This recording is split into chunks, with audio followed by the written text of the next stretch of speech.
Myself, Sajan. I'm the founder of My Analytics School, and the agenda of today's session is to give you a crux of how actually product and consultancy works.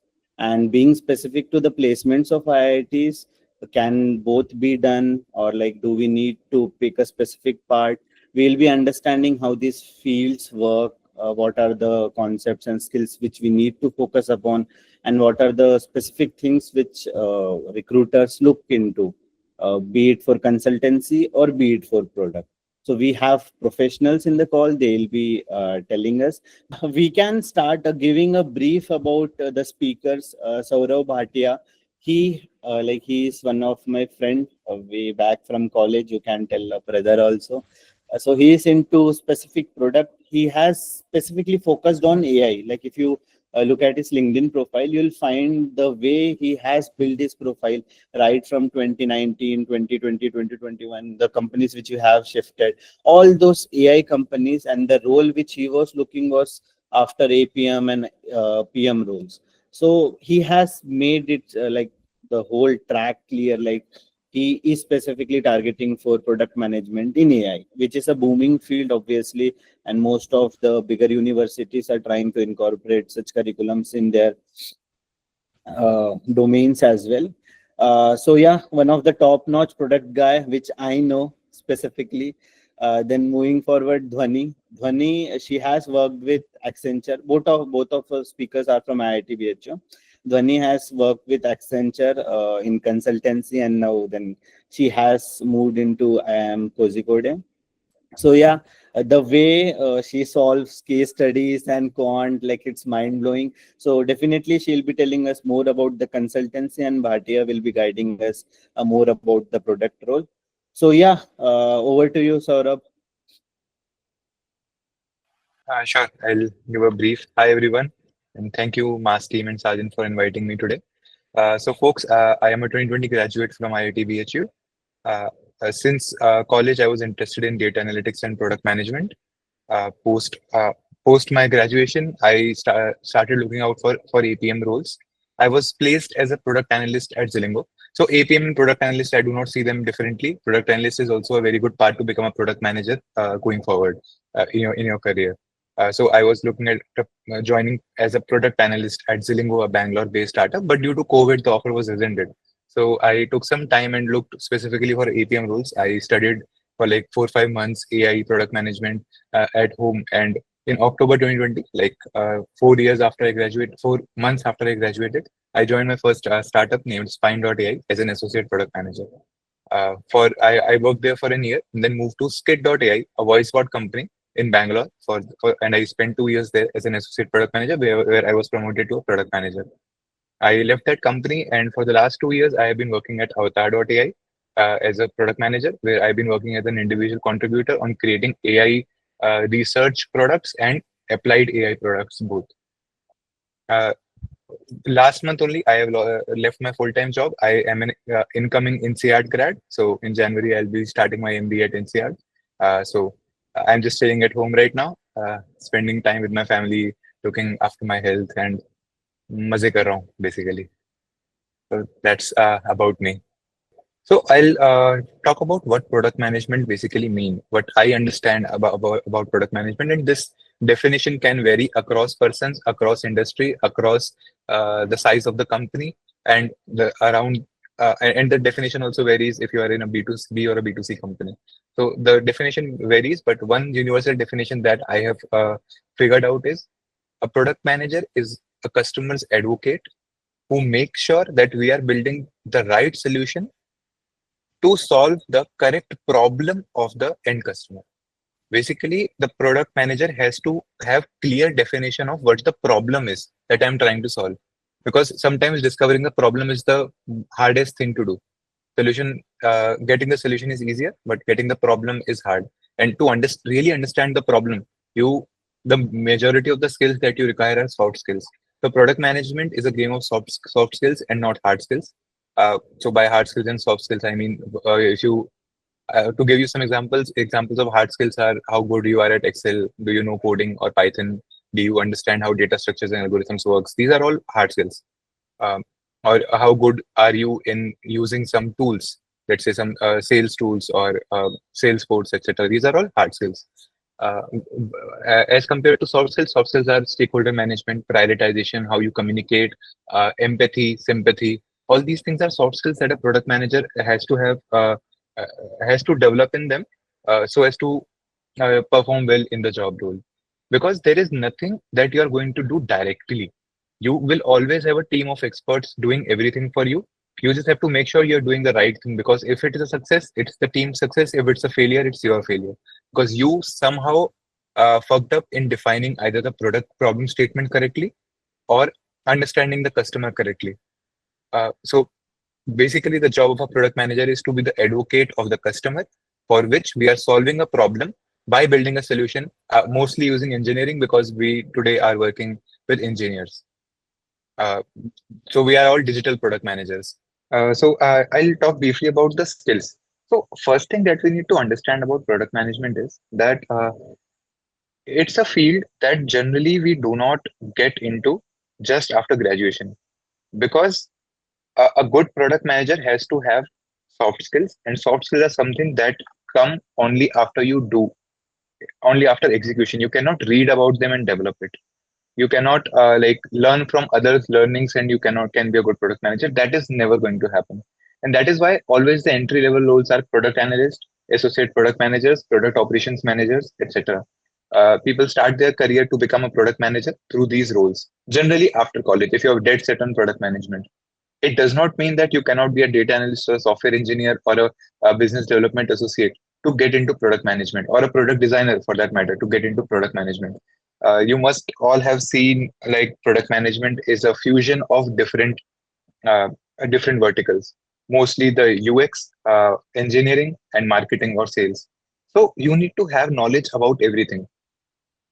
You don't need to be a master of anything, but you have to have knowledge of every field so that you can question the experts and make sure that they are doing the right thing that's required for your product, because you are going to be the sole owner of your product.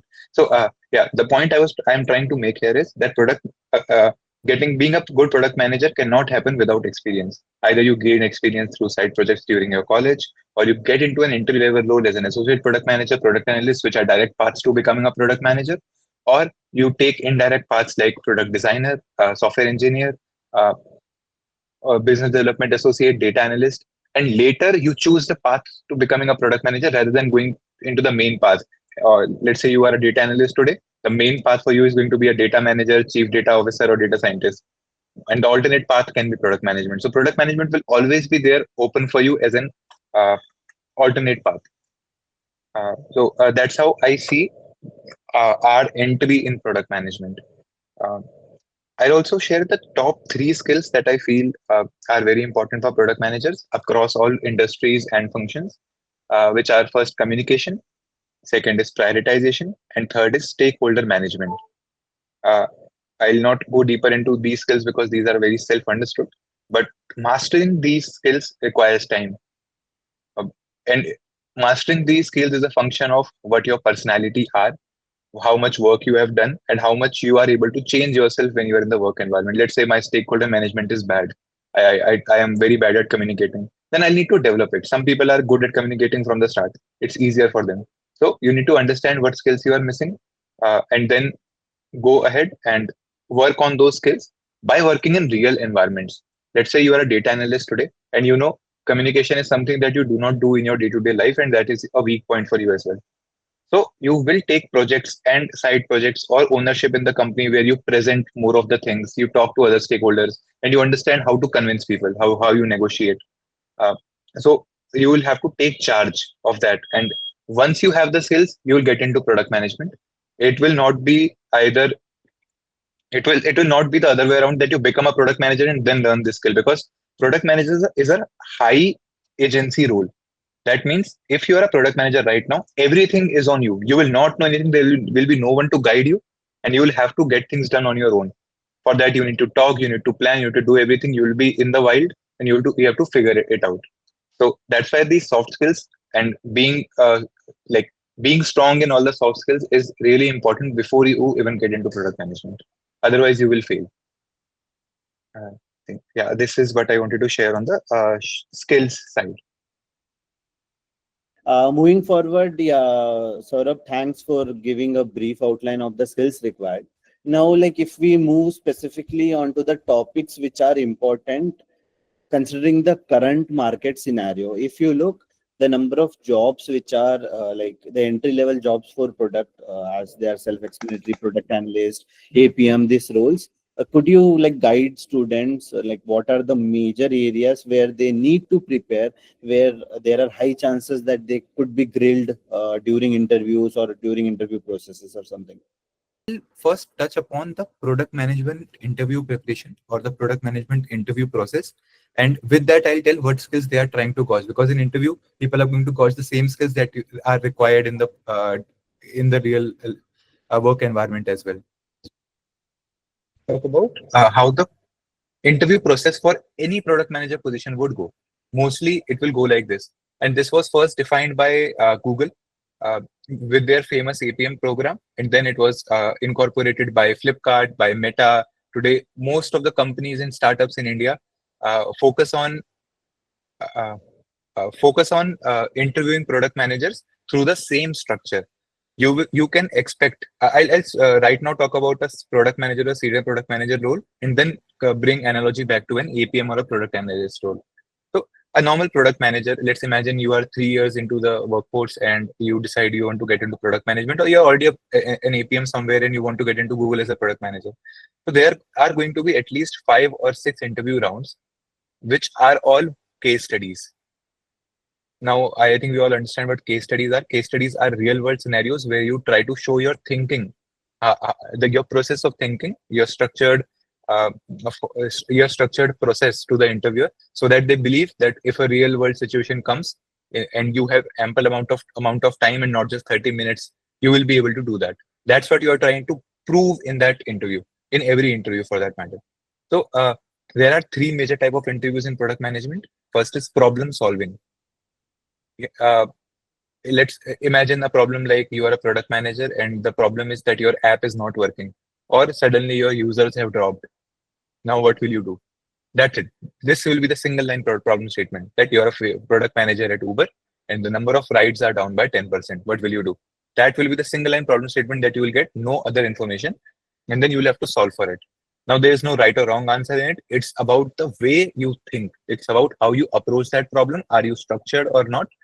uh, that's what the interviewer is trying to check, that you have good problem solving like skill. So every first round is going to be a problem solving round, and that is the skill. So I am comparing all rounds with the skills required. So a product manager needs good problem solving skills. Second will be a product improvement or a product development round. A problem like this could be design a food delivery app for Himalayas. That's it. A single line statement where you have the context, you understand what a food delivery app is, you understand what Himalayas are, what could be the things about it. So it will be a very general question, which you can of course answer. You do not no need any prerequisite information to answer that question, and it will you see how open ended it is. That's how the questions will be. It can be a product development or product improvement question. For product management improvement, it could be, let's say Facebook wants to get into retail segment. They want to sell things online, just like how Instagram is today doing. So what will you do about it? Delivery business, Oyo, the hotel chain. What will you do about it? So all these questions are trying to see how good are you in building products from scratch, or if a product exists, can you improve it into new verticals? People do call it product strategy as well. Then there are questions. So here what we are checking, how good is your planning and understanding, how structurally you can think that how structurally you can think of creating a new products, how can you like do trade-offs, etc. In these questions only, in problem solving and product strategy or product development, you will also be asked to prioritize. Okay, you have given me 3 solutions, how will you prioritize? So prioritization is also checked here, the skill that I first talked about. And communication is anyway being checked when you are talking. uh, I'll move to the third type of the question, which will be the product design type of a question. Example is, design an ATM for blind people, design a mobile for deaf people. Now, what they are trying to gauge in this single line problem statement is, how good can you think from the user's perspective? how good is your empathy? How good is your sympathy? Because you are not blind, but can you think as a blind person? Can you think as a deaf person? These are very standard questions. There are no set answers to it. There are hundreds of solutions available on the internet. Still, people are going to ask this question because these questions are so good in understanding how you think. So, product management is all about the way of thinking rather than reading a book or understanding or learning coding. It's not a hard skill, it's a soft skill. Uh, so yeah, these three are the major type of questions. Then, based on the role, let's say you are going to interview at Postman, a technical company. You are going to work at AWS. So there will be a technical round which sometimes is around system design, or they would ask you, can you tell me how you are going to technically build your product, or give me the system design for Google. I think these kind of questions will come in the technical round. uh, the fifth kind of question, which is very famous in data analyst and product analyst roles, is guesstimate. How good are you with numbers and understanding numbers? Because we all come from engineering background, so we are good with numbers. But there are a lot of people who get into product management from different verticals. Let's say commerce, arts, uh, from product designing, from sales. They might not be so good with numbers. They can't even understand simple division and multiplication. Basic formulas likhna difficult ho jata hai. So that's why these guesstimate rounds are there. How are you going to calculate something? A very famous question asked to me in my interview round was, tell me exactly right now how many people are there on Varanasi station standing. If you would have solved estimates, you would know like how to solve it. But if the interviewer wants to grill you, they will go much deeper into it. They'll say, no, let's say 4 p.m. only. Tell me at 4 p.m. Tell me, uh, tell me the people who will be also workers, not just the travelers. They can complicate the problem as and when they like. So you need to have these guesstimates on your tip. You need to understand how to derive formulas, and because that is what they are checking for. They are not checking how, they're not just checking the structure. They're also checking, are you good with understanding numbers, formulas, uh, equations, which mostly is our strength because we have cleared JEE, we have gone through the exams. Most people have not. So that's why these rounds are also there, which are checked.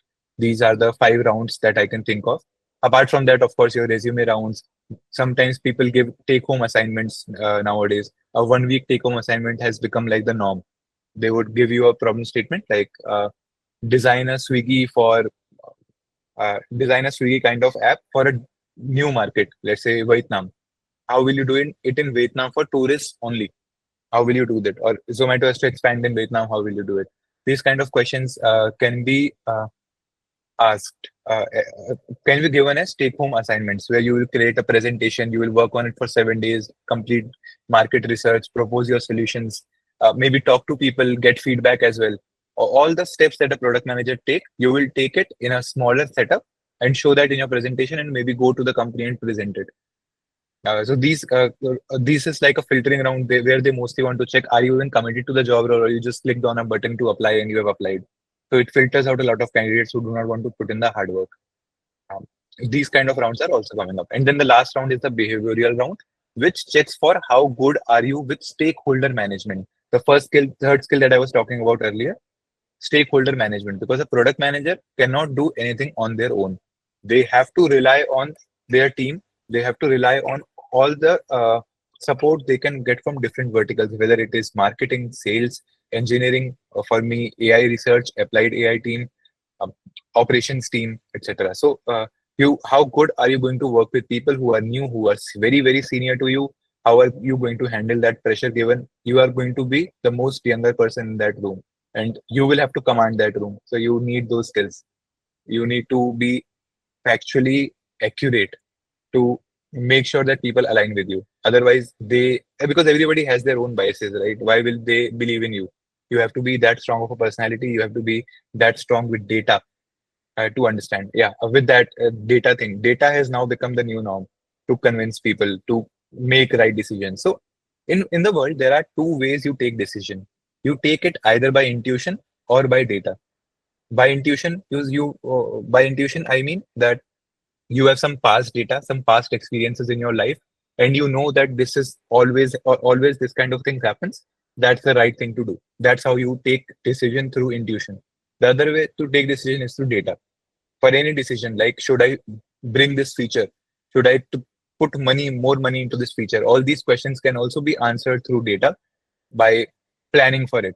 So as a product manager, you also plan experiments as to what you want to measure and give that document of experiments to your data analyst or product analyst, and they will perform the experiment and give you the raw data, and then you will make sense out of that raw data. So you're not going to do analytics on your own. Nobody is saying that you need to be good at SQL or something, or you need to learn how to use mixed panel. Though if you know it, it's good. If you don't know it, no worries. You will always have a team, but you should be able to manage them. And to manage a team of data analysts, you should understand what data analysis is, what I can expect from them, what they are doing wrong, etc., what you need for your product. So you need to have a basic understanding, which I believe all of us today, if we are joining mass session, that's like the specialty of us of mass. So you will have that skill. The sixth kind of round that can happen in a product manager interview is data round, where they will tell you to plan how using data you are going to take a decision of launching a product or shutting down a product or etc.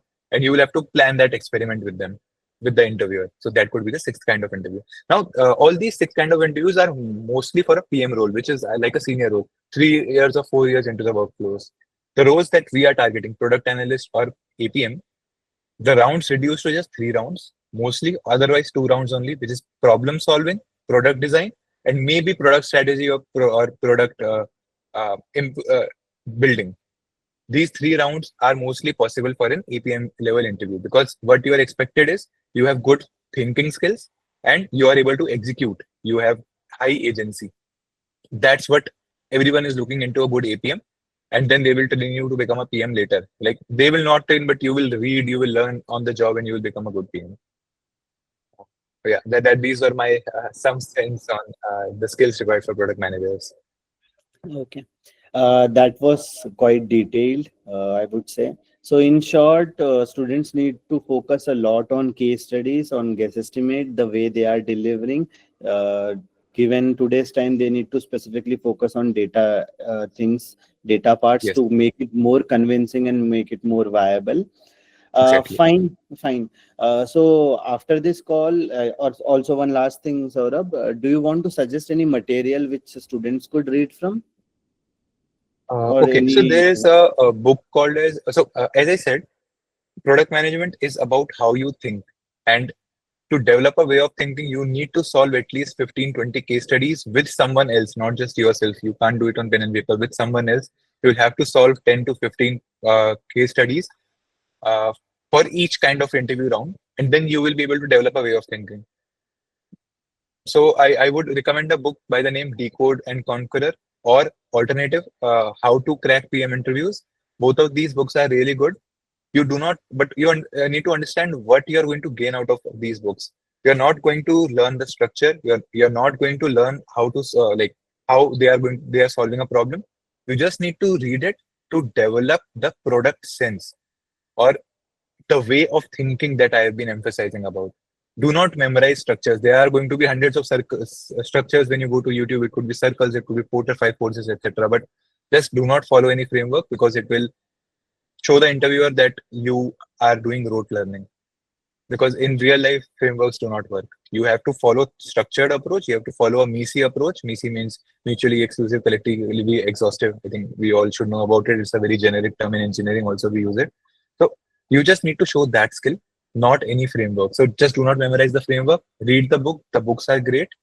Decode and Conquer, or How to Crack PM Interviews, and learn the way of thinking from these books. Okay. Now let's move towards consultancy. So if you look in short, the things which were mentioned was you need to gain a situation, like you need to understand the situation better, such that you can explain the interviewer कि क्या problem है और क्या solution है. So you need to understand the basis, the core of the problem. That's what is the base of both product and consultancy, I would say. जब तक तुम्हें problem नहीं समझ में आ रहा है, how would you build on it, or how would you work on it? So we'll be moving towards consultancy, where Dhvani will be helping us to understand more about how this field evolves, क्या होता है, क्या पढ़ना पड़ता है, and all those stuff. At the end, we'll be understanding ki how these both fields are related and how a student from college sitting in placement can prepare for both the fields. Yeah, Dhvani, over to you. Yes. Hi, everyone. Thanks for having me over. So, a brief introduction about me. I graduated from IIT BHU in chemical engineering in 2022. I was I was working with Extract for close to 2 years. Then I decided that I wanted to pursue an MBA, more for the reason that I wanted consulting as a career option, and MBA definitely helps in that, because there are a lot of things which you do not learn during engineering, because it is very scientific oriented, maths oriented. But while MBA gives you the exposure to the business side of things. And then I did my summers with BCG for 2 months, and now I'm currently doing second year in MBA at IIM Kozhikode. Why consulting? The reason is simple, because so basically I was preparing for analytics when I was sitting for my placements at IIT, but Extract came through. That was the first time they were coming, and we did not have a lot of clue in terms of what to prepare. But we did know that consulting requires case prep, similar to what product roles do. But the cases that you solve are very different from what you usually do in terms of product. Like for product interviews, you usually have to deal with the physical product that can be digital or something that you can possibly hold in your hand. That is not the case with consulting cases. You might have to deal with various business problems. Established businesses or new businesses, they are looking for, let's say, a new geography to enter a market, or they might be facing a decline in profits, and so on. Such type of cases. Or you might be looking at cases like mergers, acquisitions. Should the company merge? Should they not merge? Should they acquire other company? Should they not? And all the related things around it. So I found it very interesting, to be honest, because consulting gives you exposure to a lot of industries across, let's say, geographies, across different roles that you will be playing. So my time at Accenture, I worked with 4 different clients from different industries that ranges from energy generation, that is your gas, electricity, to working with healthcare industry. In my summers, I worked with the leading FMCG client. So within a span of, let's say, my work ex of 25, 26 months, including my summer internship, that is only barely 2 years, I had exposure to 3 different industries that function very differently. Their entire dynamics are different. When you look at the global, what do we say, reach of your client would be different. The way things play out with terms of the macroeconomic factors would differ. Like things right now happening across, like geopolitics and all, would impact an FMCG client much more probably than a local energy client, because they might not be impacted more by tariffs or other duties, like import export duties, raw materials, and things like that. So this gives you a very good overview, and you always get a chance to build your expertise in some particular industry going forward in the consulting, and then you start eventually leading a practice. So that is how the hierarchy within the consulting firm looks like. That I started with energy, I made with healthcare, I worked with FMCG. Then I thought, okay, maybe consumer goods is something I want to build my expertise in. I work on more cases like that, and eventually, let's say 15 years, 20 years down the line, I would be leading that practice. I would be speaking majorly with clients who deal with consumer goods, or majorly with clients who work in the energy sector. So for me, it was a good thing, because there is a lot of uncertainty that comes. So when a client comes with a problem, they are not like, oh, we know what it is. They just say that, okay, हमें पैसे नहीं मिल रहे, we are not able to make money. We were able to make money, let's say 2 years back. What do I do? So the avenue is as broad as possible. The sky is the limit is kind of the nature of any project that you work with. So it becomes very, very challenging, interesting to, work on it. And you cannot apply the principles that you did in the past project. So you have to sit and think through. You will have a lot of team discussions around it, brainstorming sessions as to how you are doing, how we are going to go about this. Then there are a lot of discussions with respect to the client as well, that have you worked on this or have you tried this, so that you know that you rule out the possibilities one by one. because there are a lot of things which might not be feasible for the client. There are a lot of things which the client might have already done and it's not working for them. So working on that again and again might not be a very good idea. So this gives you a very exponential growth curve in respect to how you're thinking. And when we talk about skills, the primary skill that you require for any consulting, let's say solving a case to working in a consulting firm, is structured problem solving. Similar to, it goes in hand with product, that you need to have a tree down, drill down structure, that okay, this is the problem, this is how I can break it down, this is step 2, this is step 3, and this is finally at step 4. These are the 10 things we can possibly do. And then you sit with the client and discuss that, okay, 5 things are already done, 2 things are not feasible, so let's prioritize on these 3 things. So having a structure to your thought is very, very, very important. I cannot stress on this enough. And this comes only and only through solving cases with your case buddy. Again, similar to product, you cannot just sit and write down things on pen and paper and think that you know how to solve cases.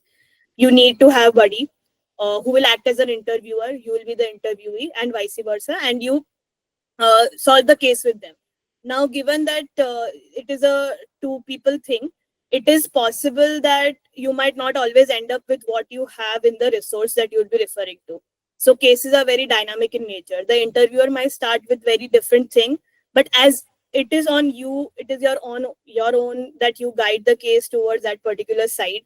And the interviewer will keep it dynamically changing in terms of how you are responding to the case. They might drop hints in between, and eventually they would lead you to some kind of solution.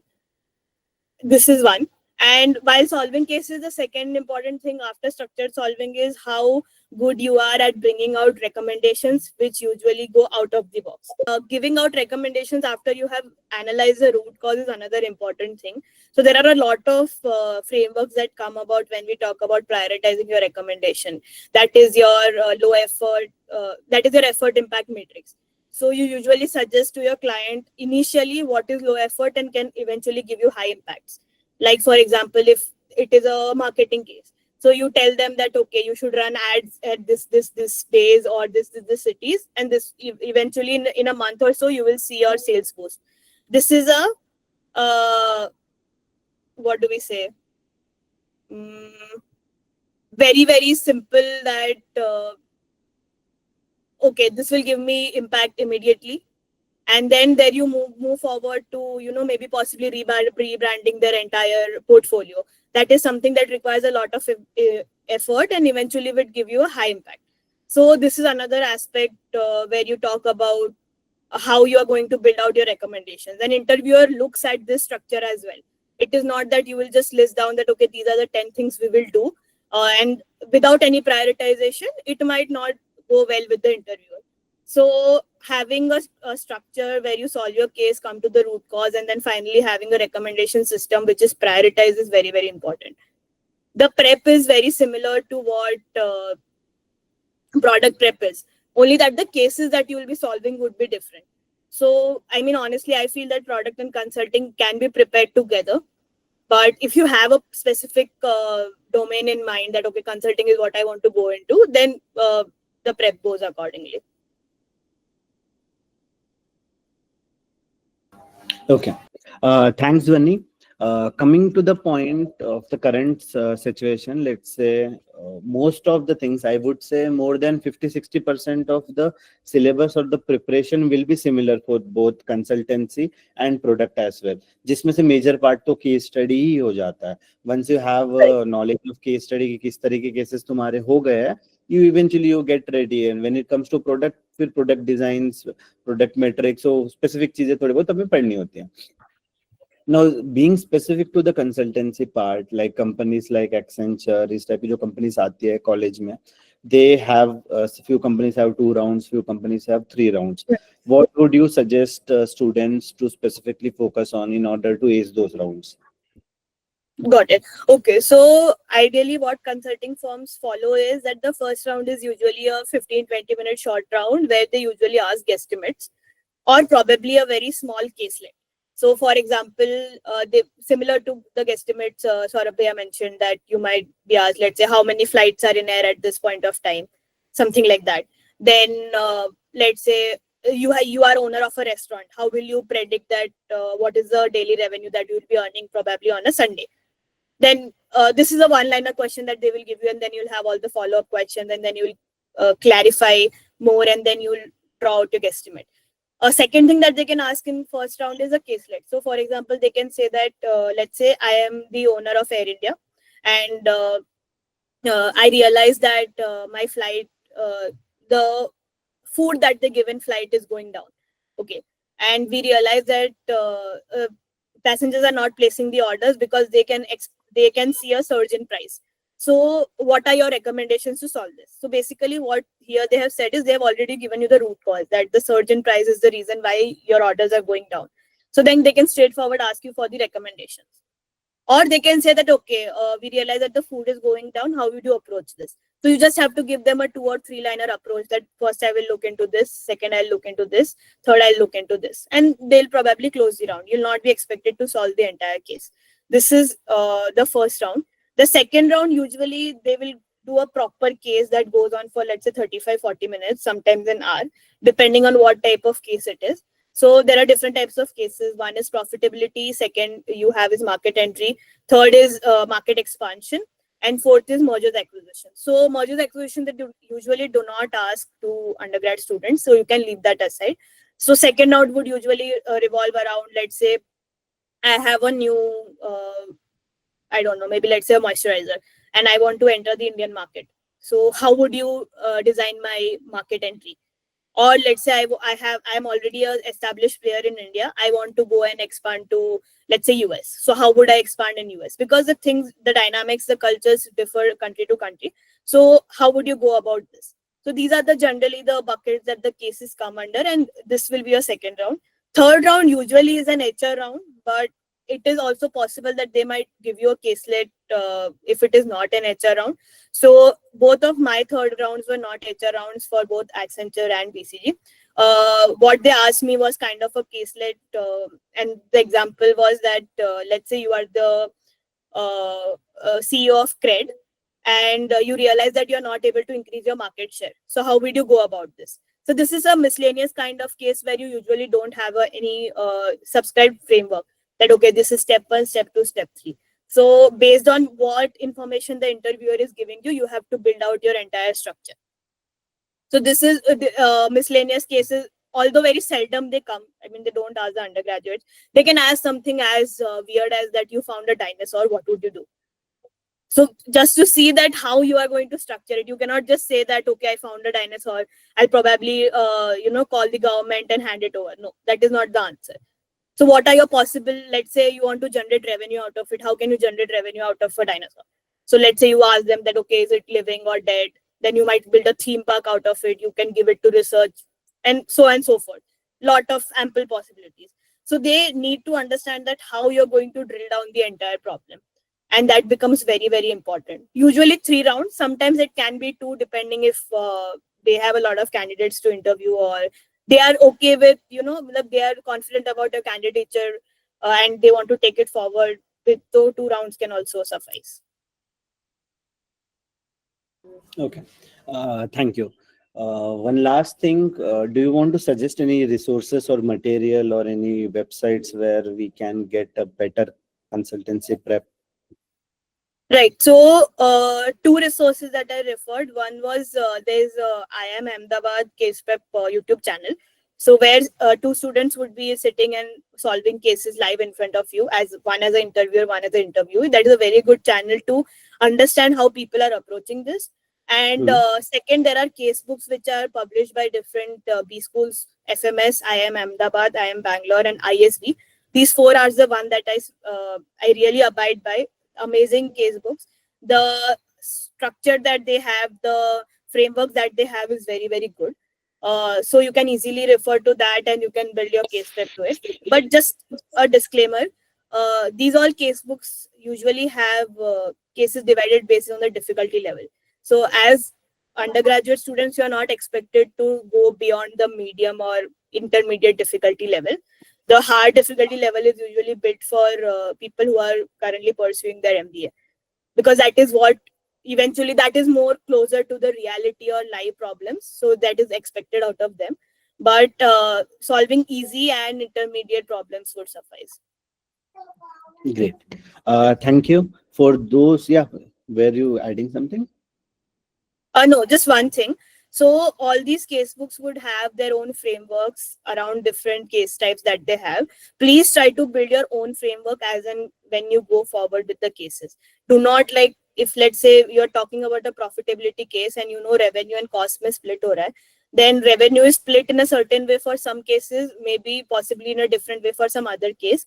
And have a consolidated framework of your own, that these are the 4 possibilities I can break down revenue into, so that you can apply wherever that is needed accordingly. Do not mug up any particular framework from any particular casebook. That is not at all recommended. Right. Thanks, Dhvani. Thanks. I just want to emphasize on the last point which Dhvani added. Just don't mug up a structure or any particular aspect of a problem, because this has happened often कि लोगों को पता चल जाता है कि भाई profitability framework क्या है, मार्केट एंट्री फ्रेमवर्क क्या है, पूरा एकदम रट के जाएंगे and at the last situations they can't eventually build a talkative kind of case study. What they'll do is कि हाँ मेरे को 4 चीजें ले जानी, मेरे को 4 चीजों पे बात करना है. That's not what they are trying to understand. The recruiter is trying to understand how have you understood the problem and what are you suggesting to solve it, and what is the approach. They are not focusing on the result. Similarly in guess estimate, उनको एक estimate देना होता है. अगर वो बहुत ज्यादा absurd होगा तो obviously there would be concerns. But yeah, they won't actually focus on the final answer which you get. Instead, they focus on the structure. How have you solved that guess estimate? Okay, thanks Dhvani, thanks Saurabh. I have a couple of questions in the chat. Asked by Ayush, any resume tips so that it gets shortlisted for resume screening? So for consulting specifically, you usually go for things that, so whatever projects you have done or whatever internship you have done, be sure to highlight some kind of business impact of it, because that matters. You cannot say that, okay, these are the 10 algorithms that I built, if you're not able to show the client that this is how it is going to increase your profits or revenue, because that is what the client will care about. They would not care what algorithms you built, or they would not care how complex they are, whatever it is. So business impact is very, very important. And if you're able to show things like cross collaboration across teams, similar to what Saurabh Bhatia mentioned about product roles as well, that will be a plus. So that shows that you are able to collaborate across teams, not just with the client, to get work done. So that are the things that you need to take care of in your resume. Okay.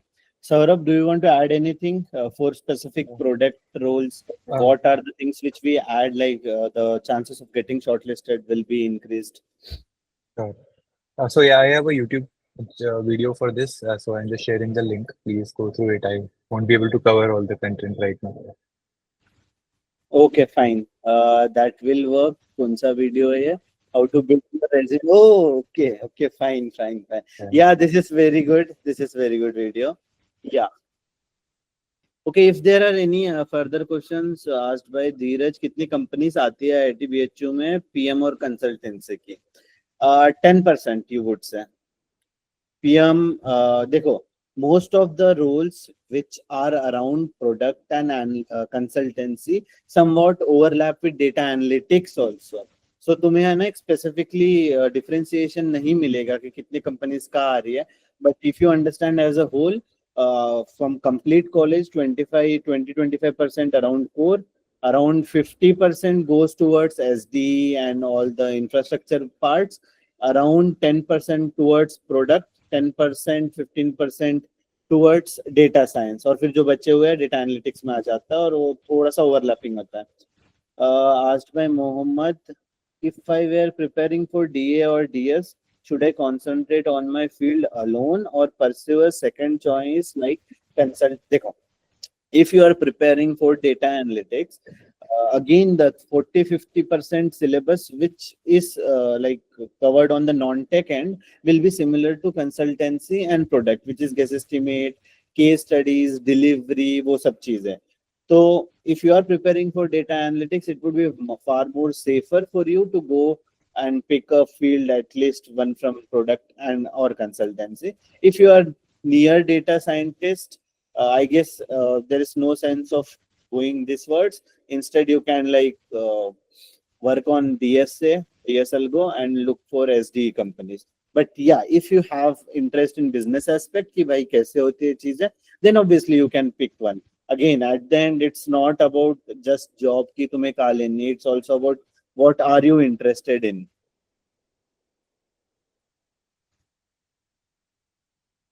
Okay, I guess done. If there are any further more doubts, you can ask for the next 30 seconds. We are here. Both our speakers are also staying in the call as of now. Anyone? Rajat, Swapnil, Ayush, कुछ पूछना है तुम लोग को? You can also unmute and speak. Okay, I guess none. So thank you, Saurabh. Thank you, Dhvani, for attending the session and also giving a brief about how things work. Thank you so much. For those who are looking for more services, like giving you a brief about my analytics school, we started the placement batches way back from 2020. We started with IIT BHU. In a span of 2 to 3 years, we went across all the IITs, all the NITs bids where students of different colleges started to join us. Amid everything, we have launched a batch called Mass 101, and the reason of that batch was to create a closed ecosystem for those students who are placing through IITs. So, for example, if you look at the IITs have a unique flow of placements which start from December first week, and like if you look at the recruitment test which goes on to happen, it starts from mid-August and it eventually paces up from roughly about of September and October. So we have formed a batch where only students from IITs and that too who will be sitting in the recent placements will be eligible. So most of them will be from the top colleges, IIT Bombay, Kharagpur, Kanpur, Delhi, and we have all the other colleges as well like Tirupati, Dharawat and all these colleges. So we have specific seat limits for each colleges. So it's not about how well you are doing or what you are doing. That batch consists of all the 5 domains. So we target for data analytics, data science, product, consultancy, and software roles. And apart from these 5 domains, the only domain which is left is core domain. So if you are not interested in core and if you are facing some kind of difficulty कि मुझे अभी data analytics में जाना है या मुझे data science में जाना है, अगर मुझे product में जाना है तो मुझे कितना पढ़ना है, it might be anything. So yeah, you can just consider what this batch is around, what are the services which we are having. And it's not about just the batch, it's all also about the platforms which we have a platform called interview platform where like all the students who were placed out through us, more than 650 from IITs are on that platform, which helps the students to understand how things go on. Then there's a test platform where all the recruitment tests happen. It's a exact copy paste of the scenarios which you find around placements. And then the other platform is learn platform where you go through all the courses. What are the topics which you need to learn? If it's data analytics, then Python, SQL, machine learning. Then on weekends there are super mentor sessions. There's lot of things. In short, all you need to do is like you come with a concern ki, yeah, this is what I need help around, and then from there everything will be taken care by our representatives, where we have a very dedicated flow, and it's been iterated for the past 4 or 5 years, so it has become more efficient than ever before.